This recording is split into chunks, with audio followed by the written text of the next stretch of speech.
Let's give all glory unto the Lord. Mari kita berikan kemuliaan kita buat Tuhan. We are in the Father's house, Kita ada di rumah Tuhan.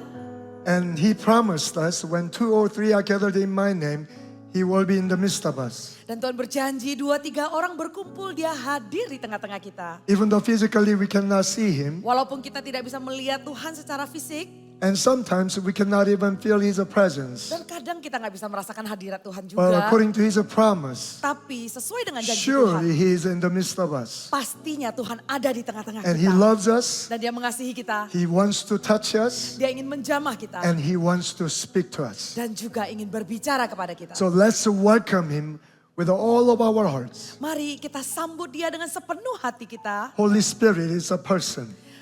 Roh Kudus adalah pribadi. That means He manifests Himself more powerfully, more tangibly among those people who crave Him and who welcome Him. Dan dia menyatakan dirinya dengan kuasanya bagi orang-orang yang merindukan dia. So let's give it one more time. Mari Big sekali applause lagi berikan to the Lord. tepuk tangan untuk Tuhan.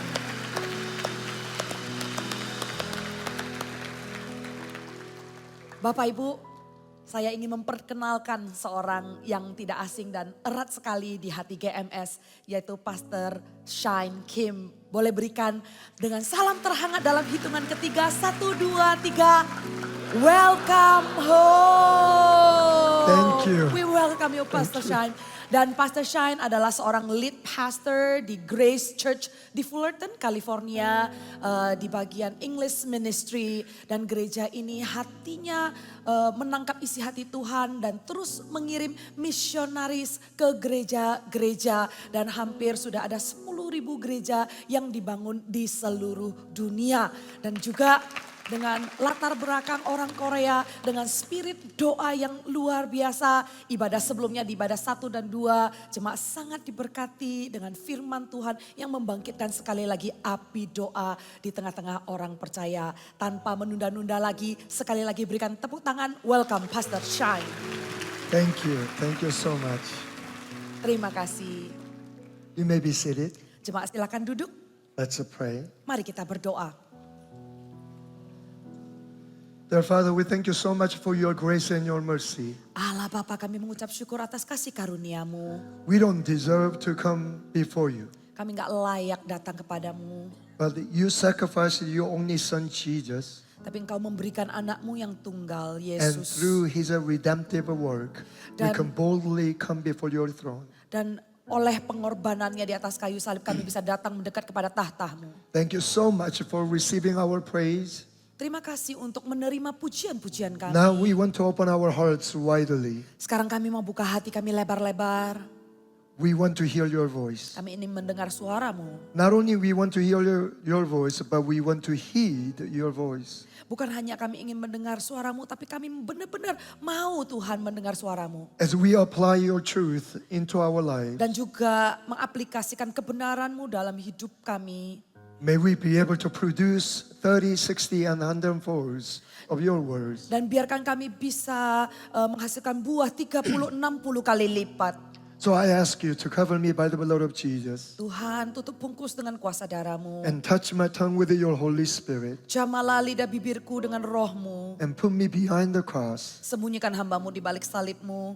And may I be able to speak words that are only pleasing to you. Agar saya bisa menyampaikan kata-kata yang menyenangkan hati-Mu. Would you be with your beloved servant, Pastor Margaret? Dan juga sertai hamba-Mu, Pastor Margaret. Would you help her to be aligned together with me in the power of the Holy Spirit? Dan biar bisa selaras dengan pekerjaan Roh Kudus dan selaras dengan aku. May this time be so pleasing to you Dan biarlah waktu ini menyenangkan-Mu. and so edifying to one another. Dan juga memperlengkapi setiap kami. Again, help us not only hear your voice, but obey and keep your words. Sekali lagi, tolong kami untuk bukan cuma mendengar suara-Mu, tapi mentaati perintah-Mu. And we thank you and we love you. Kami berterima kasih, kami mengasihi-Mu In Tuhan. the name of Jesus, Di we dalam pray. nama Tuhan Yesus kami berdoa. Amen. Amin. Praise God. Puji Tuhan. Thank you so much for inviting me again to your congregation. Terima kasih mengundang saya kembali di tengah-tengah jemaat.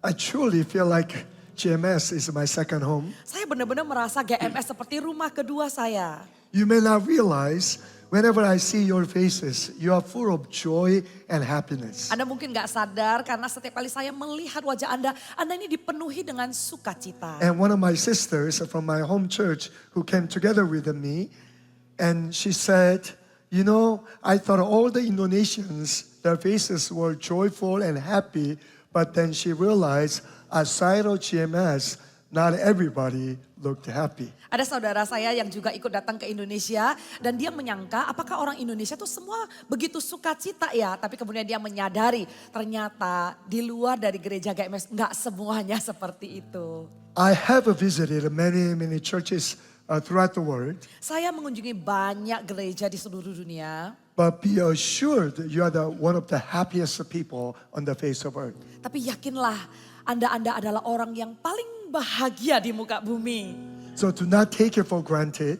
Jangan sia-siakan, Always enjoy the presence of God. nikmatilah hadirat Tuhan. Honor and love your pastor. Hormati, hargai gembala Anda. And continually appreciate one another. Dan terus-menerus menghargai sesama. And allow Holy Spirit to use your church to transform entire nation of Indonesia. Dan agar Roh Kudus memakai gereja kita untuk mengubahkan seluruh bangsa dan terutama bangsa Indonesia. This time I had a privilege to talk about on the topic of prayer.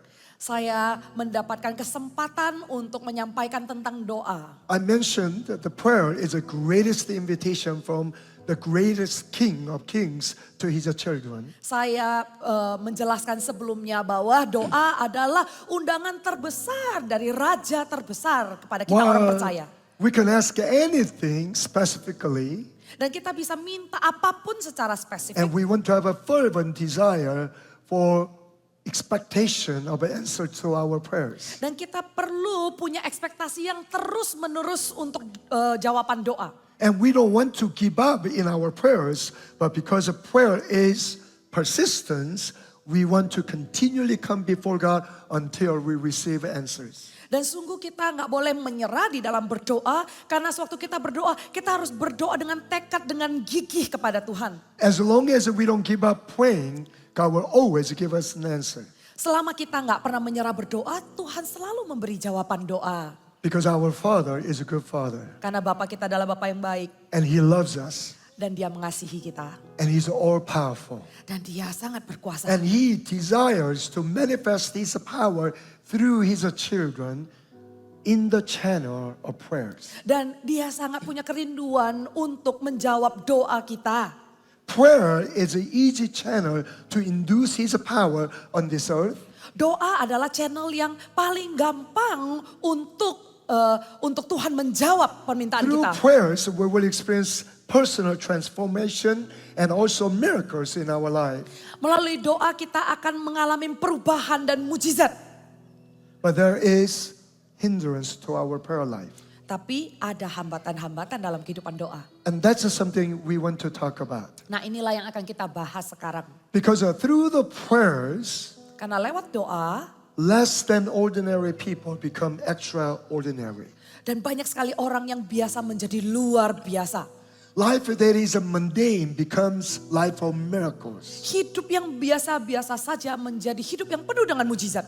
If you and I are genuine believers of Jesus Christ, Kalau kita adalah pengikut Kristus sejati, we are bound to experience the power and miracles in our life. kita dimaksudkan untuk mengalami mujizat di dalam hidup kita.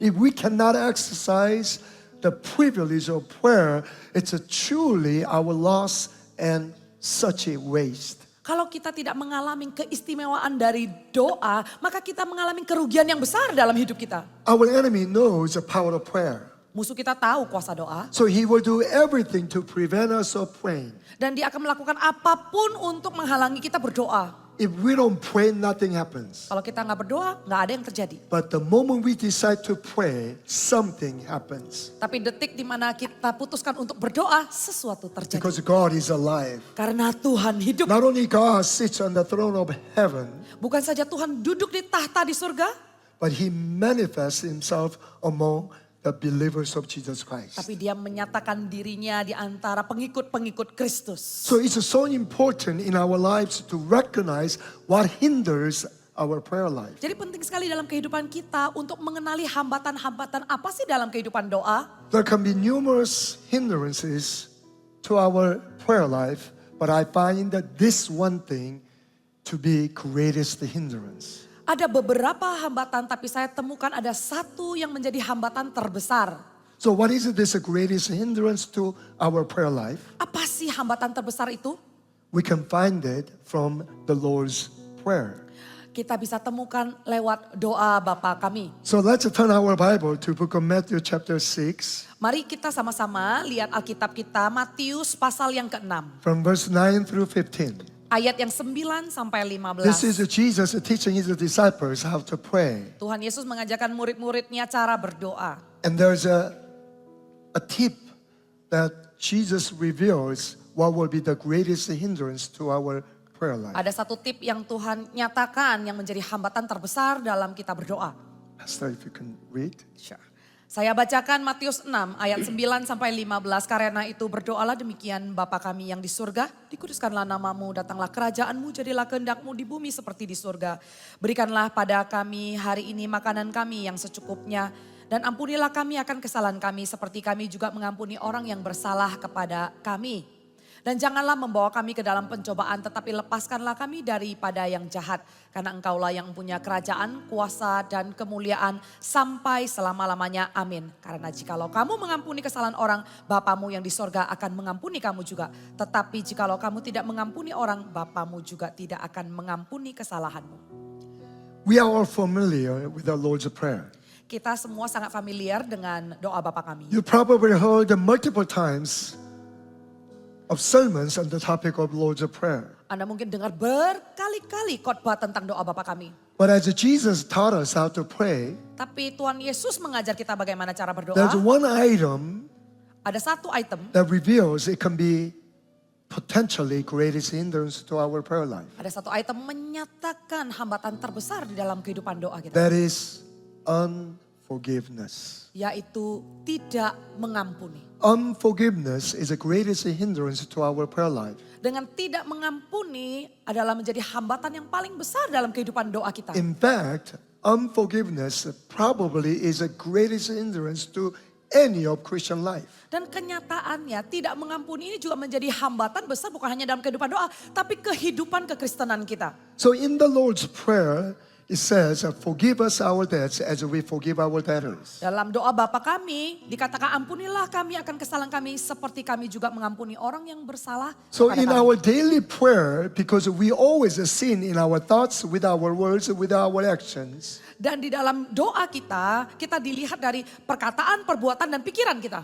we need to ask God to forgive our daily sins. Dan kita minta Tuhan untuk ampuni kesalahan kita sehari-hari. But there's a precondition.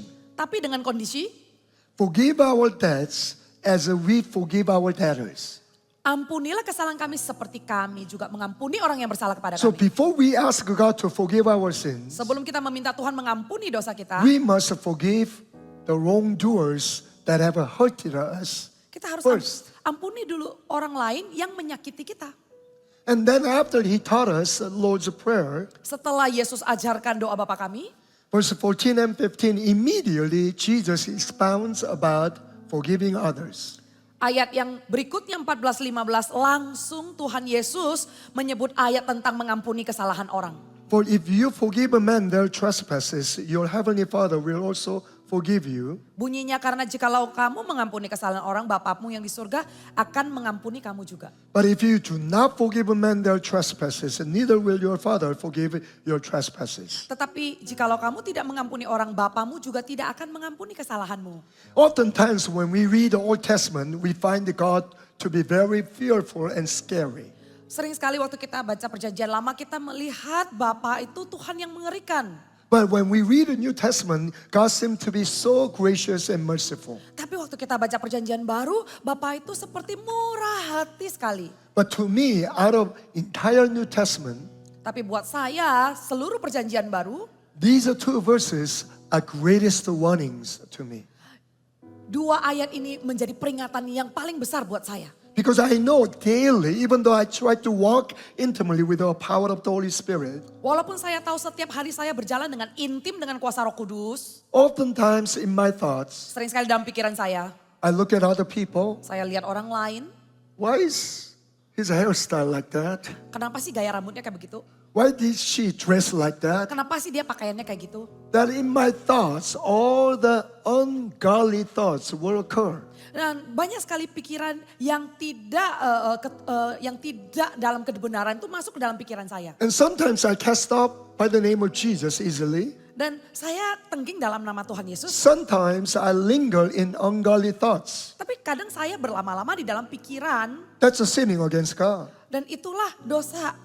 And how often do I commit sin with my tongue? Dan seberapa sering saya itu berdosa lewat bibir saya. If James said, if anyone does not sin with his tongue, that he is a perfect man.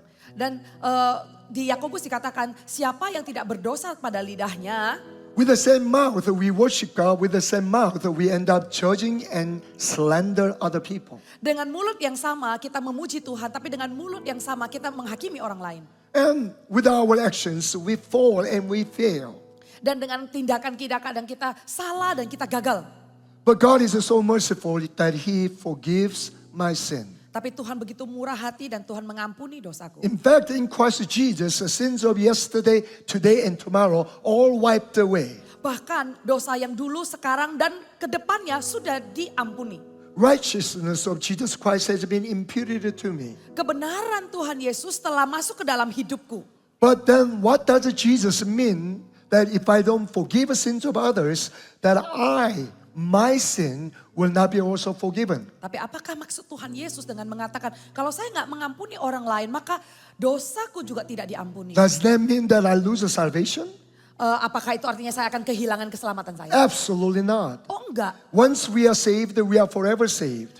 Sekali kita diselamatkan, kita diselamatkan. We are chosen to be the children of God. Kita menjadi pilihan, menjadi anak Tuhan. Servants and employees may get fired by their master, but children, even though they do wrong, will never be disowned by their father. Pekerja itu bisa dipecat, tapi sekali namanya anak nggak mungkin dibuang oleh bapak. So what does Jesus mean if I don't forgive trespasses of other brothers and sisters, then my sins will be also retained? Nah, jadi artinya apa? Kalau saya tidak mengampuni orang lain, maka dosaku juga tidak If diampuni. my iniquities are not forgiven, what happens to my relationship with God? Nah, dengan arti pengampunan ini, apa hubungannya dengan hubungan saya dengan Tuhan?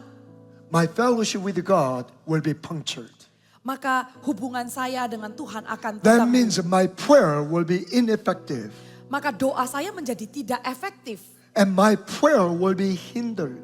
Dan doa saya akan mengalami hambatan. And as a Christians, if God doesn't answer my prayer because my unforgiveness, that is the greatest waste and that is the greatest loss. Dan sebagai orang percaya, kalau sampai doa saya nggak dijawab hanya karena saya nggak mengampuni orang lain, itu benar-benar merupakan hambatan yang besar dan kehilangan yang besar. So when Jesus is teaching us to forgive, it's not because He loves the other person more than I, because He loves me and it is for my own benefit. Dan kalau Tuhan menyuruh kita mengampuni orang lain, bukan berarti Tuhan lebih sayang sama orang itu. Tapi Tuhan sayang sama kita dan untuk kepentingan kita. So forgiveness is not an option for Christians. Jadi mengampuni bukanlah sebuah opsi untuk orang Kristen. And God sees unforgiveness as evil. Dan Tuhan melihat tidak mengampuni adalah perbuatan jahat. And Jesus in the other gospel shared this illustration. A man who owed 10,000 talents, he was forgiven them. Dan ada perumpamaan di kitab Injil lain tentang orang yang berhutang. But on the way out, he saw his co-servant and grabbed his neck because he was not able to pay little amount of money. Orang yang berhutang ini diampuni sewaktu dia dilepaskan. Dia mengejar orang yang berhutang kepada dia dan dia mencekik orang itu hanya karena hutangnya yang sedikit. And king was angry at that servant and brought him back Dan raja itu marah sekali dan memenjarakan orang itu. and put him into the prison. Dan masukkan ke penjara. And you will not come out until you pay all of your debts. Kamu tetap di penjara sampai kamu melunasi hutangmu. Spiritually, that's what happens when we do not forgive trespasses of other people. Nah, itulah yang terjadi di alam roh waktu kita tidak mengampuni orang It's lain. inevitable because you and I are imperfect. Nah, nggak bisa dihindari karena kita bukan orang yang sempurna. As much as we are called to love one another, Walaupun kita dipanggil untuk saling mengasihi, the closer we live together, we are bound to fail for one another and end up hurting each other. harga yang kita harus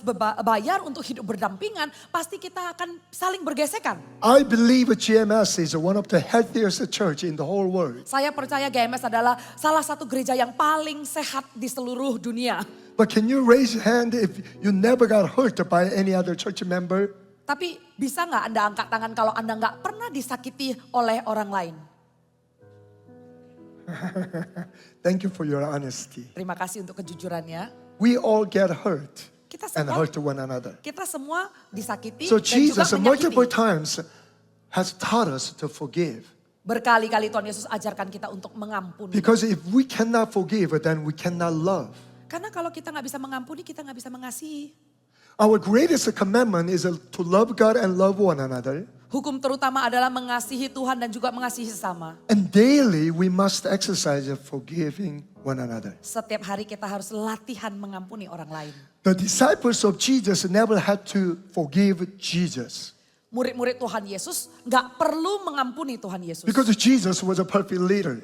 Karena Tuhan Yesus pemimpin yang sempurna. But no, there is no perfect leader in the whole world. Tapi di dunia ini nggak ada pemimpin yang sempurna. We must learn to exercise forgiving one another and even ask someone if I have wronged, asking him or her to forgive me. Kita harus latihan saling memaafkan, bahkan meminta orang lain untuk memaafkan kesalahan kita. I don't know about Indonesians. Saya nggak tahu tentang orang Indonesia. I'm Korean at birth.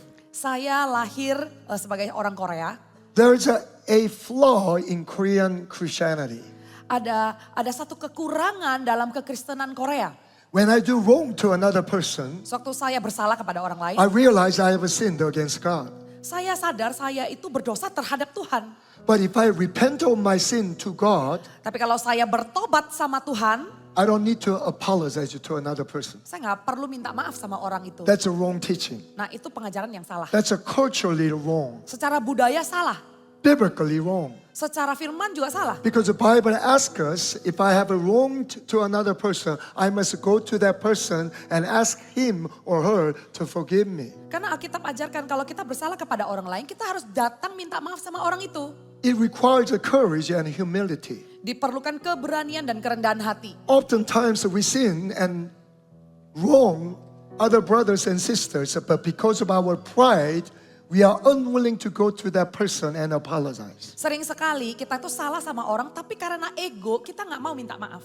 In the book of Matthew chapter 5 verse 23, Di dalam buku Matius pasal 5 ayat 23, Jesus is teaching us, Tuhan Yesus mengajarkan, if you bring a gift to the altar, jika engkau mempersembahkan persembahanmu di atas but mezbah, if you remember you have wronged a brother or sister, dan engkau teringat akan sesuatu yang ada di dalam hatimu, leave your gift, tinggalkan persembahanmu, go to that person pergilah kepada orang itu, and reconcile first, lalu rekonsiliasilah, then come back lalu kembali and give offering to the Lord. memberikan persembahan kepada So Tuhan. what does he teach us? Apa yang diajarkan? If you want to worship God, Kalau mau menyembah Tuhan, but you remember what you have done wrong to your wife and your husband and your children and your brothers and sisters, dan kita tahu kita melakukan kesalahan kepada suami, istri, anak-anak, dan saudara-saudara, before you worship me, sebelum menyembah Tuhan, before you offer your sacrifices, sebelum memberikan persembahan, go to your brothers pergilah kepada saudaramu and itu, apologize. minta maaf, Reconcile first, rekonsiliasi, then come to me. dan datang Then kembali. your worship, your prayer will be acceptable to me. Maka persembahan dan doamu akan diterima oleh Tuhan.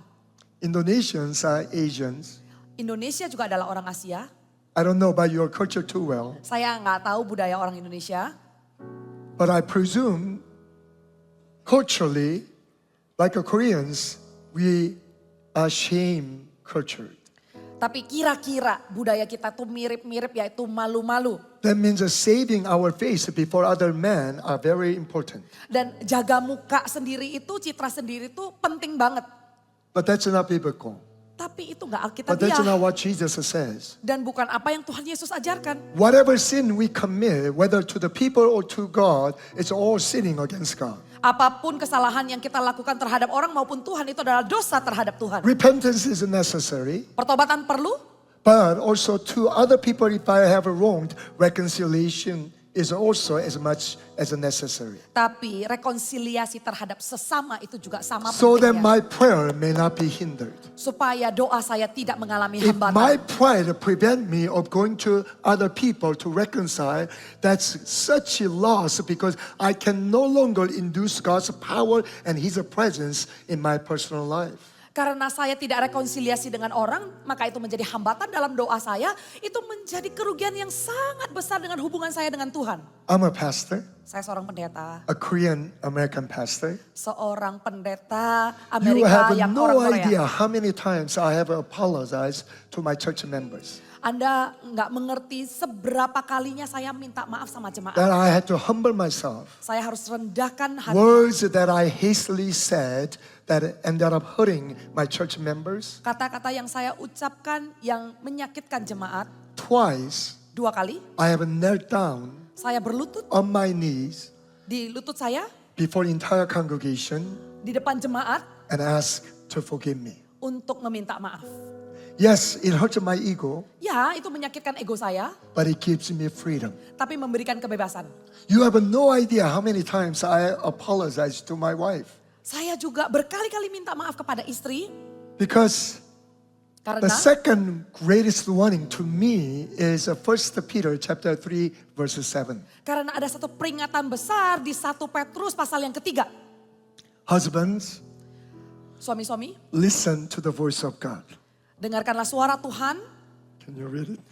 Demikian juga kamu, hai suami-suami, hiduplah bijaksana dengan istrimu. Sebagai kaum yang lebih lemah, hormatilah mereka sebagai teman pewaris dari kasih karunia, yaitu kehidupan supaya doamu jangan terhalang. Wives are called to submit themselves to husbands. Istri terpanggil untuk tunduk kepada suami. But husbands are called to love their wives as Christ loved the church. Tapi suami terpanggil untuk mengasihi istri seperti Kristus mengasihi gereja. But the Bible says, dwell with your wives according to knowledge. Tapi Alkitab mengatakan, suami dengarkanlah firman Tuhan. That means God created man and woman so differently. Bahwa laki-laki dan wanita diciptakan berbeda. Women are entirely from different universe. Wanita itu dari alam yang berbeda. I thought I knew my wife 20% when I married her. Saya kira saya kenal istri saya 20% waktu awal menikah. Now 20 years later, I think I know 2% of her. Tapi 20 tahun kemudian saya sadar saya kenal dia tuh 2%. Because she keeps changing. Tapi karena dia terus berubah. Men rarely change. Cowok itu hampir nggak berubah. We are like a Jesus Christ. Seperti Tuhan Yesus. We are same yesterday, today, and tomorrow. Kita sama dulu, sekarang, dan Women besok-besok. are different species. Wanita itu memang They're from spesies Mars. berbeda. Mereka dari Mars.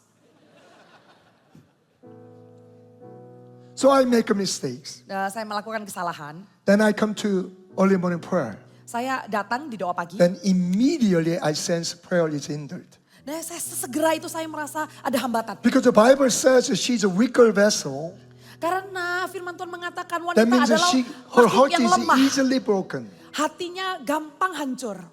But she will receive the same inheritance together with you. Tapi dia akan mengambil warisan yang sama bersama denganmu. So you honor her, you love her, you cherish her. Engkau menghormati dia dan menghargai dia. And in case you hurt her, Dan kalau Anda menyakiti dia, I'm not going to listen to your prayer. Tuhan gak akan dengar doamu. Now as a Christian husband, Bukan sebagai suami orang Kristen. that's the second greatest warning in the New Testament. Nah, inilah peringatan yang begitu luar biasa di Perjanjian Baru. So when I go to early morning prayer, Suatu saya pergi ke doa pagi itu, immediately I sense my prayer is not going to heaven. sesegera itu saya merasa doa saya nggak naik ke surga. I don't know what Indonesians use texting app, maybe Saya WhatsApp. saya nggak tahu kita pakai aplikasi apa untuk teks. We Koreans, we use a KakaoTalk. Kalau orang Korea pakai KakaoTalk. So during the prayer, Nah, di doa pagi itu I text my wife, saya kirim chat. honey, I'm so sorry. Hani, sorry ya, I have hurt you. saya menyakitimu. Would you forgive me? Boleh maafin nggak?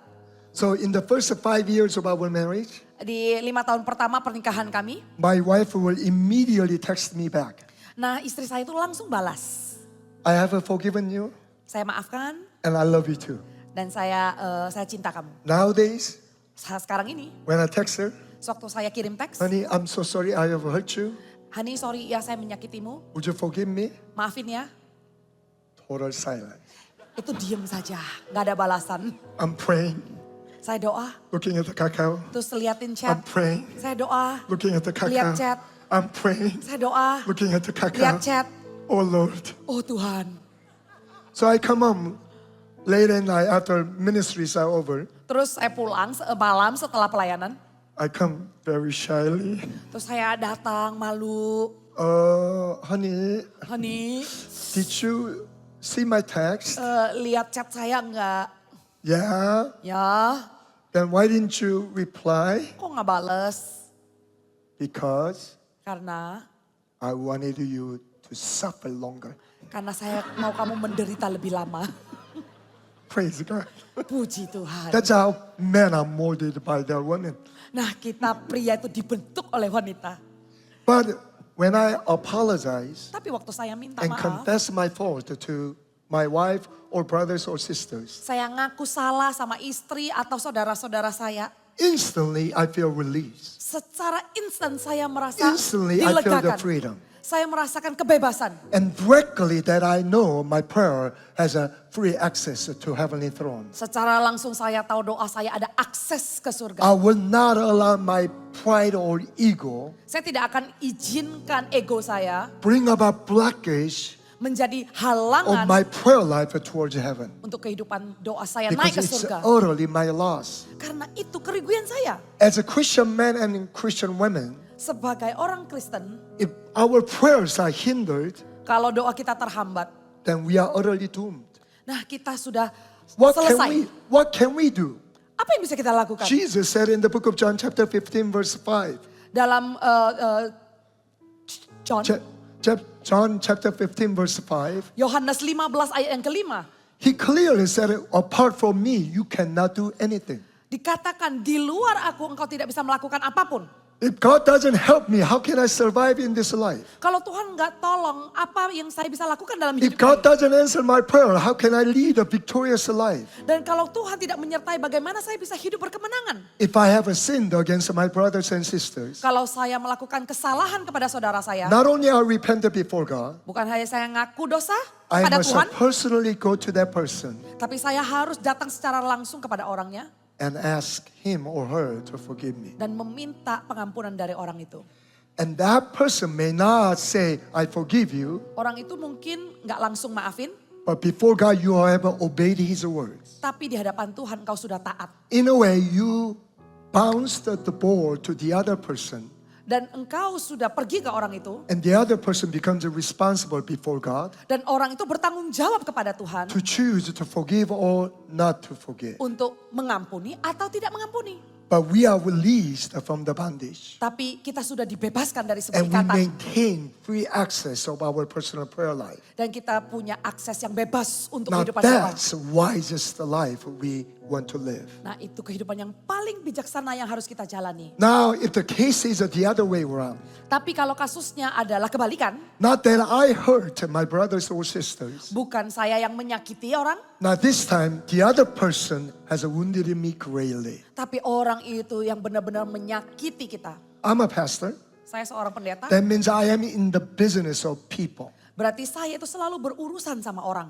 Even though God has endowed me with a spiritual authority, which I am so thankful, Walaupun Tuhan memberikan otoritas kerohanian di mana saya sangat bersyukur, when the shepherd goes close to sheep, waktu gembala itu dekat sama domba, sometimes they keep behind. kadang mereka itu nendang, So you get hurt. tersakiti. I know it doesn't happen at GMS. Nah, saya tahu itu nggak terjadi di GMS ya. You're supposed to laugh. Ya harusnya kita ketawa gitu loh.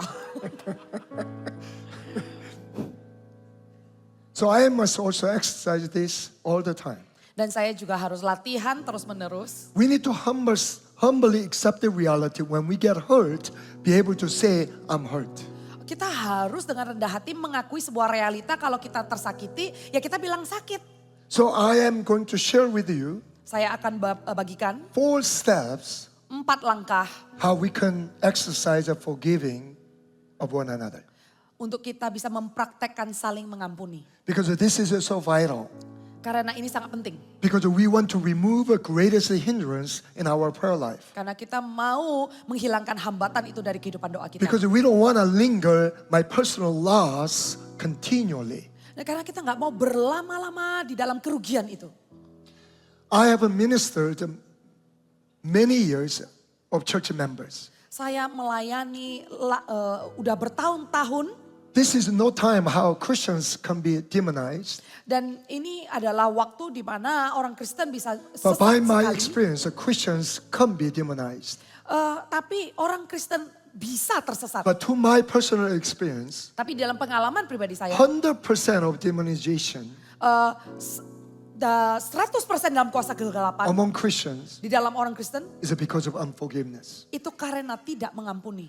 And at times, Dan ada waktu when we try to cast the demons out of people, kita berusaha mengusir kuasa kegelapan. demons will not leave Kuasa kegelapan itu nggak akan because meninggalkan he gained access and right to dwell in that person. karena punya akses untuk terus tinggal di dalam orang itu. Why? Kenapa? Because of unforgiveness. Karena nggak mengampuni. Because his unforgiveness, all the sins he's committing before God are continually retained in his life. Karena dia nggak ngampunin, maka dosa-dosanya itu juga tetap ada di dalam kehidupannya dia. So he leaves the door open for the enemies to continually attack. Pintu terbuka dengan lebar oleh musuh untuk masuk datang menyerang. So what is Satan's purpose against God's people? Nah, apa sih serangan daripada iblis ini terhadap umat Tuhan?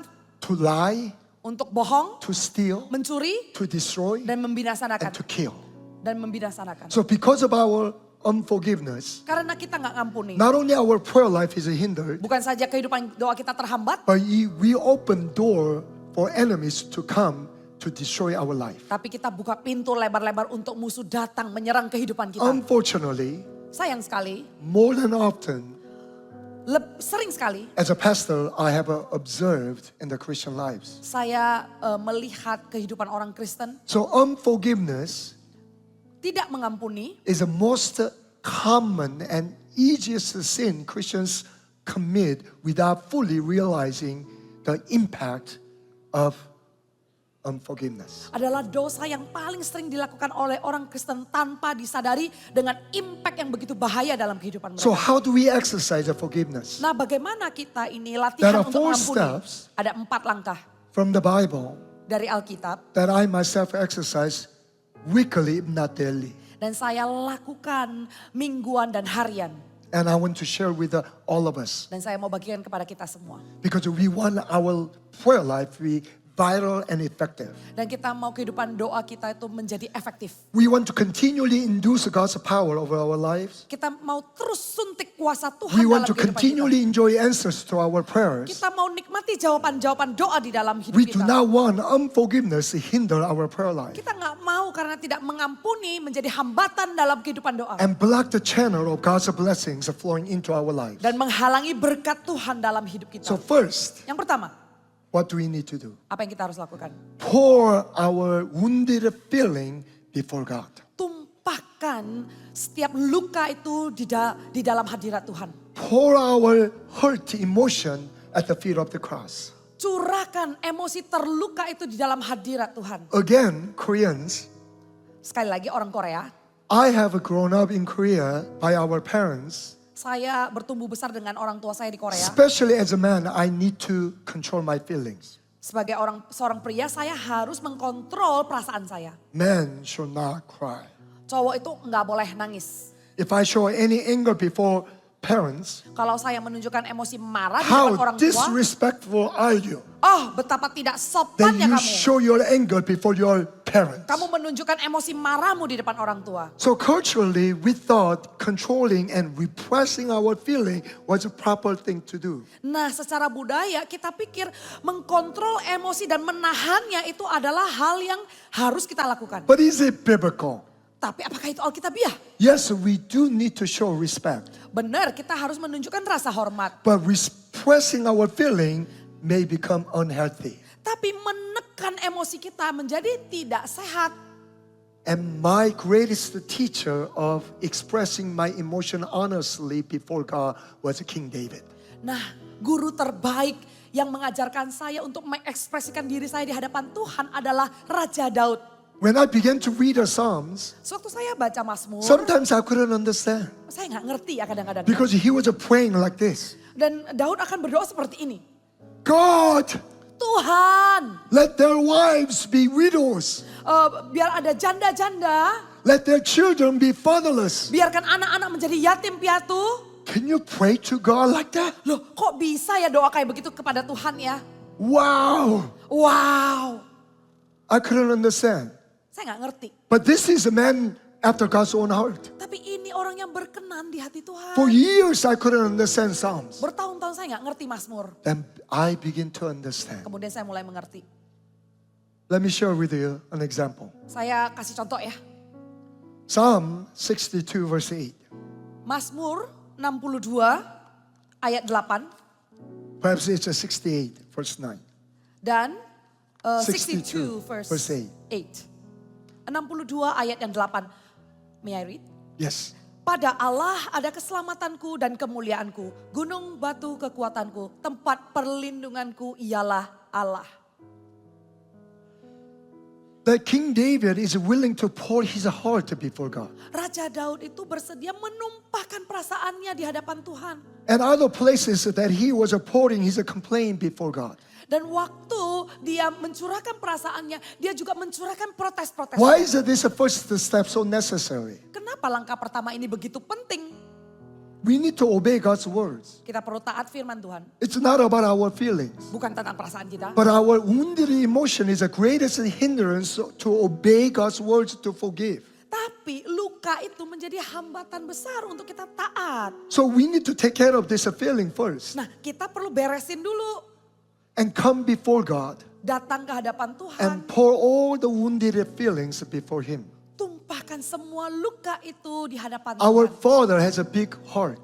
Bapak kita itu punya hati yang He can besar. embrace all our negative feelings. Dan memeluk setiap perasaan negatif kita. But most often what Christians do is this. Tapi sering sekali orang Kristen lakukan They ini. don't bring wounded feeling before God, Mereka nggak membawa perasaan but they luka itu. bring wounded feeling to one another. Tapi mereka membawa perasaan luka itu kepada orang lain. So bitterness and resentment spread the entire body of Jesus Christ. Nah, kepahitan itu menyebarlah di seluruh tubuh Kristus. Not only that's unhealthy, Bukan saja itu nggak sehat, but that's displeasing to God. tapi itu nggak menyenangkan hati Tuhan. Because the people cannot take our wounded feelings. Karena orang itu nggak bisa terima luka kita.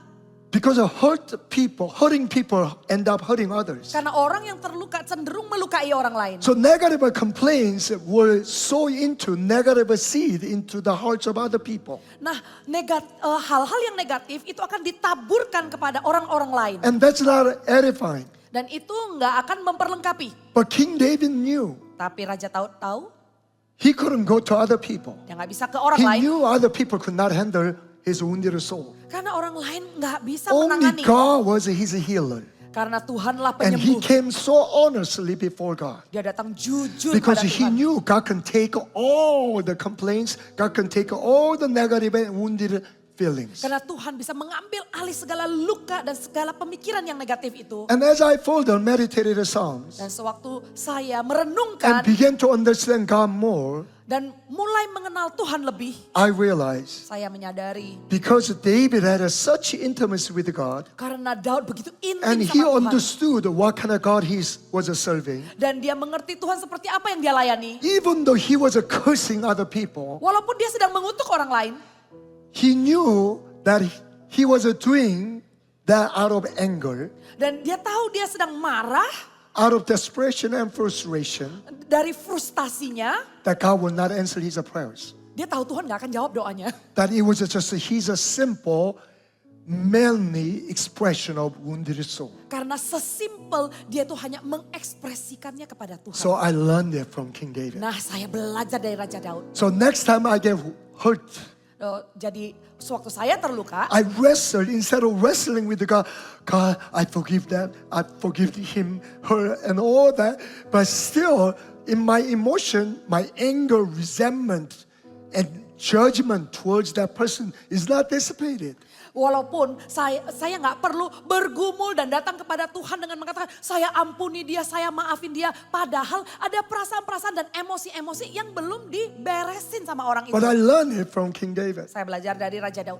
So once, Sekali we had a Friday night conference. ada konferensi di hari It Jumat. was a youth conference. Nah itu konferensi anak The muda. adults were meeting in the other sanctuary, Jadi mereka ada pertemuan di gedung yang lain.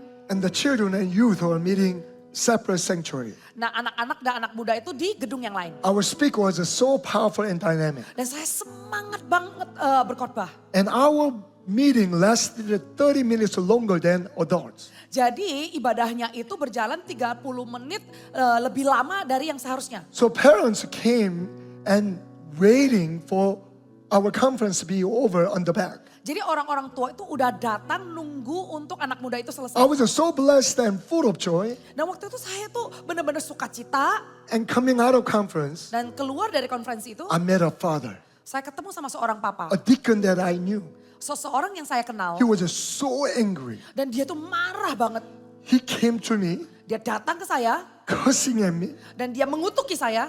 and with a fist, he was about to beat me. Dan dia hampir meninju saya dengan kepalan tangannya. I didn't know how to react, Saya nggak tahu harus gimana reaksinya. and just apologized Ya saya cuma minta maaf. and went to parking lot to go home. Terus kemudian ke lapangan parkir untuk pulang. And on the way to my car, Waktu saya mau masuk ke mobil, I know what I have to do. saya tahu apa yang harus saya lakukan. Forgive him. Memaafkan dia. So I say, God, I forgive him. Saya bilang, Tuhan saya maafin dia. But anger Tapi marah, began to bubble up. kemarahan Resentment. itu mulai naik. And I'm saying, God, I forgive him. Saya ngomong, Tuhan saya maafin. But this is a total lie. Tapi bohong. And I remember the King David. Terus saya ingat Raja Daud. Stop for a moment. Berhenti dulu. And I begin to talk to God. Saya mulai berbicara kepada Tuhan. That deacon, how dare he? Orang itu berani-beraninya. Doesn't he know I'm a pastor? Dia nggak tahu kalau saya ini I'm pendeta. ordained the pastor. Saya ini pendeta yang dihabiskan. Oftentimes, those meetings go hours long, Pertemuan family itu kadang juga udah but lama. children don't complain. Anak-anak nggak pernah Just komplain. once, Hanya sekali we aja ended 30 minutes late. anak-anak muda We're ini so terlambat. blessed. Dan And kita sangat he berani. comes to me and cuss at me and try to beat me up. Orang ini datang marah dan What berusaha kind of pukul deacon saya. is he? Ih, orang seperti apa sih dia? I'm a black belt in Taekwondo. Oh saya ini apa black belt? Black belt in Taekwondo. Ya saya ini taekwondo. Oh, I can do X kick. Bah! Saya juga To bisa. hit a face Dan saya juga bisa. and beat him up. Saya bisa pukul dia. And in my imagine, Dan saya dalam I imajinasi saya, beat him up so much. saya pukul dia. And my wounded emotion Dan perasaan terluka saya, got embraced. Tuhan peluk. And then I begin to forgive him. Dan saya memaafkan dia. And I went through the next step. Dan kemudian saya masuk ke langkah berikutnya. Next morning was a Sunday service. Besoknya itu ada ibadah. Between service, I had to go to bathroom. Di antara ibadah saya harus ke toilet. You meet your enemy always in the bathroom Kamu selalu ketemu musuh di toilet. or in an elevator. Atau di elevator. And there comes. Nah itu dia. He washed his hand. Dia lagi cuci I'm tangan. going inside, Saya masuk face to face. bertatapan. But I'm completely healed. Tapi saya udah sembuh. Oh, Deacon, good to see Saya you. bilang, hai senang sekali ketemu. He looked at me. Dia lihat saya.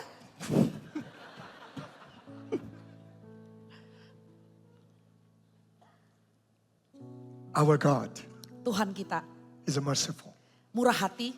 He knows our feelings. Tuhan mengerti perasaan kita. And he can embrace our feelings. Dan bisa memeluk perasaan kita. Do not take our negative feelings to others. Jangan bawa perasaan negatif kita kepada orang lain. Bring it before God. Bawa ke Tuhan ya. Be like a King David. Seperti Raja Daud. Pour your heart out. Tumpahkan hati kita. Pour your heart before him. Tumpahkan luka kita. Remove the stone. Biar kita ambil batu itu. Then we are ready to be biblically correct and obedient. Sehingga kita bisa taat secara alkitabiah. So secondly, Yang kedua, after we pour our hearts out before, setelah kita tumpahkan hati kita, that we must forgive. kita harus ampuni. Because Jesus asked us to forgive. Karena Tuhan menyuruh kita untuk And mengampuni. when we forgive, Sewaktu kita mengampuni, two encouragement. ada dua Again, specify. yang sangat spesifik. Don't generally say, I forgive her. Jangan hanya secara umum kita bilang, aku ampuni. How she said it, Bagaimana the mengatakannya, anger, marahnya, the action, dan apa tindakannya, specify it. secara spesifik. God already knows. Tuhan tahu, Instead of saying, oh, I forgive him, daripada kita cuma ngomong, aku maafin, specify it secara spesifik. and also verbalize it. Dan juga katakan dengan kata-kata. Oftentimes when I need to forgive someone, Sering sekali waktu saya harus mengampuni even though seseorang, I'm praying most of the time in tongue, walaupun saya berdoa dalam bahasa lidah, I stop saya berhenti, and I specify saya dengan jelas, and I verbalize it. dan saya mengatakannya dengan kata-kata. It's for my own sake Untuk demi diri saya. because it brings a great healing and freedom. Karena itu menyembuhkan dan membebaskan. Now all the hurts other people have done, Nah, luka-luka yang kita dapati dari orang lain, instead of generally covering, I forgive that person, daripada secara general dan umum kita bilang, udah maafin. or that with that angry face, how she said it, that I forgive. Gimana dengan muka marahnya dan perlakuannya, kita ingat dan kita bilang kita ampuni itu. Whatever actions Dan tindakan apapun itu they have done wrong, yang sudah dilakukan, I forgive. aku maafin. The next, Dan third berikutnya, step, I give a thanks unto the Lord. yang ketiga, saya mengucap syukur dan berterima kasih kepada Tuhan. I don't understand why this has happened to me. Saya nggak ngerti kenapa ini terjadi kepada saya. Some people try to teach Christians, you need to forgive your God too because God allowed it. Ada beberapa orang yang mengajarkan orang Kristen untuk kita ngampuni Tuhan. I Karena Tuhan mengizinkannya. I believe that's a dangerous teaching Oh, itu pengajaran yang sangat bahaya. because God is a perfect. Karena Tuhan He sempurna. never makes mistakes. Tuhan nggak pernah salah. God allows certain things Tuhan mengizinkan beberapa hal because God has given us a free will. karena Tuhan memberikan kita kehendak bebas. Against this pleasing will, we commit sin. Dan dengan kehendak bebas ini kita harus menyenangkan Tuhan. Just because God allowed us certain hurts and events and trials in our lives, that doesn't mean He made a mistake. Bukan berarti kalau Tuhan izinkan beberapa ujian dalam kehidupan kita, Tuhan melakukan kesalahan. There's nothing to forgive God Nggak ada sesuatu apapun yang untuk kita ampuni Tuhan. because He's a perfectly good. Karena dia But sempurna. what we need to do, Tapi apa yang perlu kita the lakukan? Bible calls us, Alkitab mengajarkan, give a thanks in everything. mengucap syukurlah dalam segala That's why hal. 1 Thessalonians chapter 5 verse 18. 1 Tesalonika mengatakan, In all the circumstances, give thanks unto the Lord. dalam segala keadaan mengucap syukurlah. God, I don't understand why He said this to me. Saya nggak tahu kenapa Tuhan katakan ini kepada saya. God, I don't understand why He did this unto me. Tuhan, saya juga nggak ngerti kenapa orang lain melakukan ini kepadaku. But you know, Tapi engkau tahu Tuhan. and I give a thanks unto you. Dan saya mengucap syukur. Again, specify Sekali lagi dengan spesifik and verbalize it. dan katakan dengan And kata-kata. give thanks unto the Lord. Mengucap syukurlah kepada Tuhan. Against your feeling. Lawan perasaanmu. And when we are being obedient to His words, Sewaktu kita taat kepada He perintahnya. becomes responsible to heal our feelings. Dan Tuhan bertanggung jawab untuk menyembuhkan luka kita. And when we give a thanks unto the Lord, Sewaktu kita mengucap syukur, sometimes we don't understand why these occur. kita nggak mengerti kenapa ini terjadi. One thing I know, Saya tahu satu hal. every time I get hurt by others, Sewaktu saya disakiti. it is a way God for me to be humble. Dan itulah cara Tuhan untuk merendahkan hati saya. God used that person to destroy my ego and pride. Tuhan pakai orang itu untuk menghancurkan So I ego saya. always give a thanks unto the Lord. Saya selalu mengucap syukur kepada Tuhan. But even though I don't understand fully, Walaupun saya nggak mengerti sepenuhnya. when I give a thanks unto the Lord, Waktu saya mengucap syukur. sometimes God reveals why that hurt was allowed. Dan Tuhan nyatakan kenapa sakit So itu I can be always diizinkan. thankful. Sehingga saya selalu Because mengucap God syukur. works all things together for good for those who love Him. Karena Tuhan menjadikan segala sesuatu baik kepada orang yang mengasihi dia. Lastly, Terakhir, we want to conclude the forgiving process by blessing them. kita mau menyelesaikan proses mengampuni ini dengan memberkati orang itu. In the book of Matthew chapter 5 verse 44, Dan Matius 5 ayat yang 44. the Bible says, Dan Alkitab mengatakan, tetapi aku berkata kepadamu, kasihilah musuhmu dan berdoalah bagi mereka yang menganiaya kamu. Jesus teaches us to love our enemies. Tuhan Yesus ajarkan untuk kita mengasihi musuh kita. Those who curse us to bless them. Kita memberkati orang yang mengutuk Those who kita. persecuted us, to pray for them. Dan kita berdoa untuk orang yang We menganiaya are kita. called to repay evil with the good. Kita dipanggil untuk membalas kejahatan dengan Then kebaikan. God takes the glory and He will repay us with His blessings. Dan Tuhan akan menyatakan kemuliaannya dengan memberkati kita. There's a Korean saying, Ada perkataan orang Korea, if you want to slap a person with a dung in your hand, kalau kita mau menampar orang dengan kotoran di tangan kita, then you must put dung in your hand first. ya pertama-tama kita harus pegang kotoran itu dulu.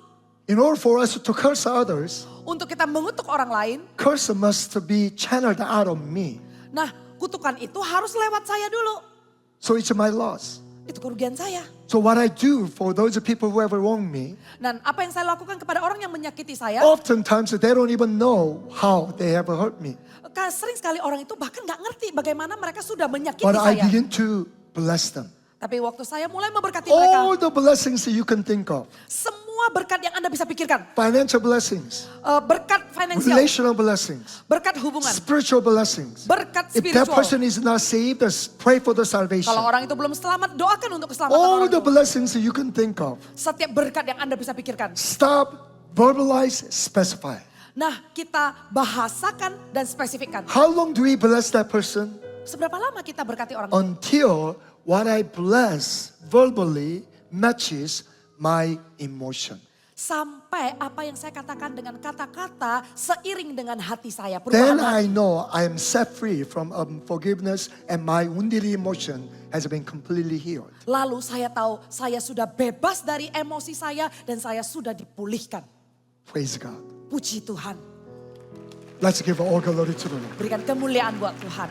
God desires intimacy with us. Tuhan menginginkan hubungan yang intim dengan kita. God desires to show His glory and power through our prayers. Tuhan rindu menyatakan kemuliaannya lewat doa kita. Enemies are so jealous of us. Dan musuh iri dengan hal itu. He will do everything to prevent us of praying. Musuh akan melakukan segala hal untuk menghambat doa kita. But the greatest weapon the enemy uses against us is unforgiveness. Senjata yang dipakai oleh musuh yaitu tidak mengampuni. Because he also knows of the Bible. Karena musuh pun tahu If we don't Alkitab. forgive others, Kalau kita nggak mengampuni orang our lain, sins will not be forgiven. maka dosa kita pun Then tidak akan our diampuni. relationship with God will be punctured. Maka hubungan kita dengan Tuhan akan terganggu. Our prayer will be hindered. Doa kita akan terhambat. Then it's all our loss. Nah itu semua kerugian kita. Things will not happen in our life.